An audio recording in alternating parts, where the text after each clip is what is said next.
Dans un monde constamment secoué par l'agitation, les émotions intenses et les défis relationnels, il devient essentiel de trouver des repères stables. Le stoïcisme, bien plus qu'une philosophie ancienne, propose une réponse actuelle. Il nous invite à rechercher la paix intérieure, à cultiver notre lucidité et à faire des choix alignés avec notre bien-être. Ce n'est pas un appel à la froideur ni à l'indifférence, mais à une vie plus authentique, guidée par la raison, la dignité et le respect de soi.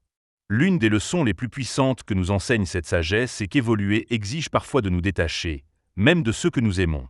Oui, cela peut concerner des membres de notre famille, des amis de longue date ou toute personne dont la présence entrave notre équilibre. Cette prise de distance n'est pas une rupture violente, mais un acte de clarté, reconnaître ce qui nous nuit pour mieux nous retrouver.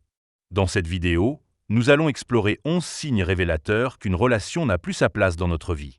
Ces indices, appuyés par les enseignements d'Épictète, de Marc Aurèle et des grands penseurs stoïciens, vous offriront un cadre de réflexion.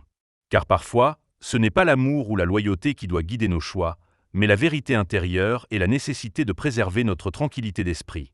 Nous n'aborderons pas ce sujet avec légèreté, mais avec profondeur et respect, en sachant que chaque lien humain est complexe. Si vous ressentez que certaines relations vous freinent, vous perturbent ou vous vident émotionnellement, cette exploration pourrait vous offrir une nouvelle perspective, voire un soulagement. Prenez le temps d'écouter, de réfléchir, et si ce que vous entendez résonne en vous, n'hésitez pas à rejoindre cette communauté de personnes qui, comme vous, cherchent à vivre en accord avec leurs valeurs profondes. Le stoïcisme, loin d'être une simple doctrine intellectuelle, est une pratique vivante qui éclaire avec rigueur notre rapport aux autres. Face au tumulte relationnel, cette philosophie nous enseigne que la vraie liberté commence là où s'arrête notre dépendance aux réactions extérieures. Dans chaque relation, elle nous pousse à revenir à l'essentiel, ce que nous pouvons contrôler, nos pensées, nos choix, notre attitude et à lâcher prise sur le reste. Épictète nous rappelle que nul n'est libre s'il n'est maître de lui-même. Cette maxime trouve un écho profond dans les situations où nous nous sentons manipulés, contrôlés ou déstabilisés par les autres. Le stoïcisme nous invite à restaurer notre autonomie en cultivant la clarté intérieure. Il ne s'agit pas de se couper du monde, mais de choisir consciemment les influences que nous laissons entrer dans notre espace mental. Marc Aurèle ajoute « Vous avez le pouvoir sur votre esprit, non sur les événements extérieurs.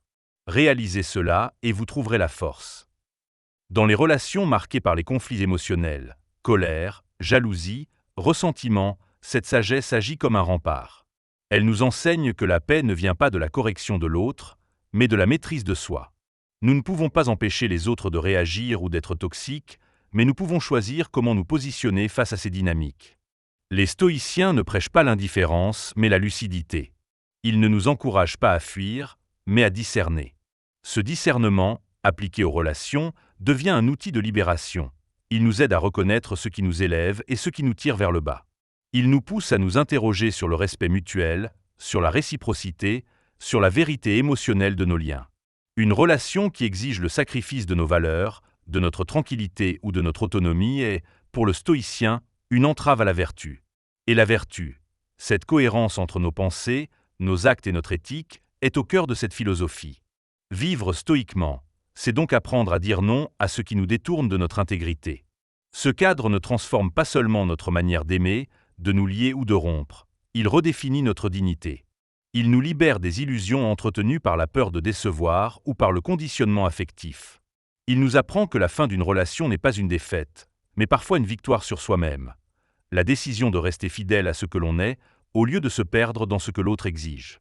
Appliquer le stoïcisme dans nos relations, c'est refuser la servitude émotionnelle. C'est choisir des liens qui résonnent avec notre valeur propre. C'est tracer des limites non pas par rejet de l'autre, mais par respect de soi. C'est, en somme, transformer chaque interaction humaine en une opportunité d'exercer notre sagesse. Signe 1. Lorsque la relation entrave votre croissance personnelle. Il est des moments dans la vie où une question fondamentale s'impose. Cette relation me permet-elle encore d'avancer ? Le stoïcisme, par sa rigueur et son exigence éthique, nous enseigne que toute relation devrait être un appui vers la vertu et l'épanouissement. Quand un lien affectif nous éloigne de notre propre cheminement, de nos aspirations profondes ou de nos engagements moraux, il devient nécessaire de le remettre en question. Cela ne signifie pas renier le passé ni effacer les souvenirs, mais reconnaître qu'une étape est peut-être achevée.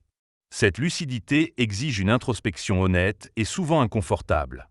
Il peut s'agir d'un ami de longue date, d'un parent, d'un conjoint. Si ce lien freine notre développement, nous devons l'examiner avec sérénité. La croissance personnelle passe par des choix courageux.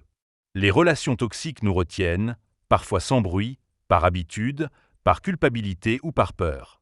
Oser y mettre fin n'est pas une fuite, c'est une déclaration de fidélité envers soi-même. Signe 2. Lorsque les émotions destructrices dominent la relation. Certaines relations sont marquées par une répétition de tempêtes émotionnelles. On y trouve souvent la colère, l'envie, le ressentiment ou la peur. Ces émotions ne sont pas mauvaises en elles-mêmes. Elles sont humaines, mais lorsqu'elles deviennent dominantes, elles transforment la relation en champ de bataille intérieur. Le stoïcisme propose une alternative radicale, recentrer l'attention sur notre propre esprit. Nous ne pouvons pas maîtriser les réactions des autres, mais nous pouvons apprendre à ne pas les laisser gouverner notre monde intérieur. Il s'agit d'un véritable entraînement. Reconnaître les déclencheurs, nommer les émotions, refuser de s'y soumettre.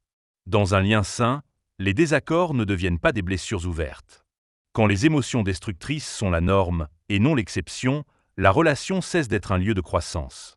Elle devient une prison émotionnelle. Le stoïcien cherche la paix, non dans l'évitement, mais dans la maîtrise.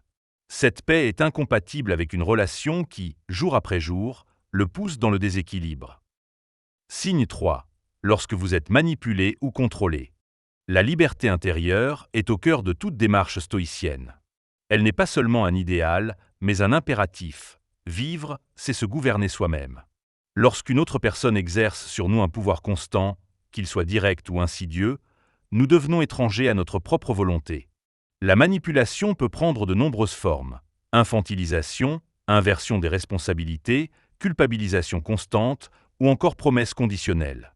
Le contrôle peut être masqué par une apparente bienveillance « je fais ça pour ton bien ». Mais le critère reste toujours le même.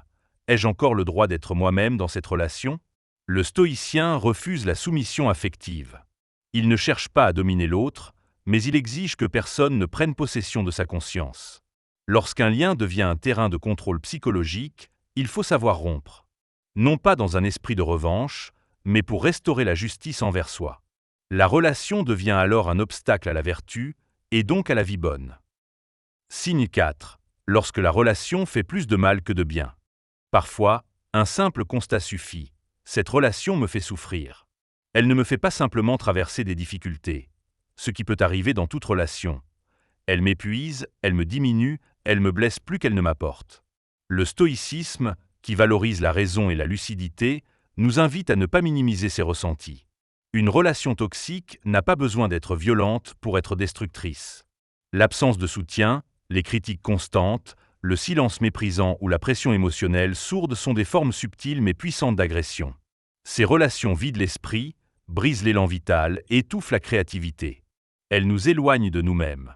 Dans ce cas, le détachement n'est pas une fuite, mais un acte de santé mentale. Il s'agit de se reconstruire en dehors d'un lien qui a cessé d'être porteur.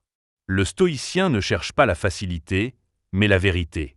Et parfois, la vérité, c'est que cette relation ne mérite plus notre énergie. Y mettre fin, c'est faire de la place à des liens qui respectent notre essence.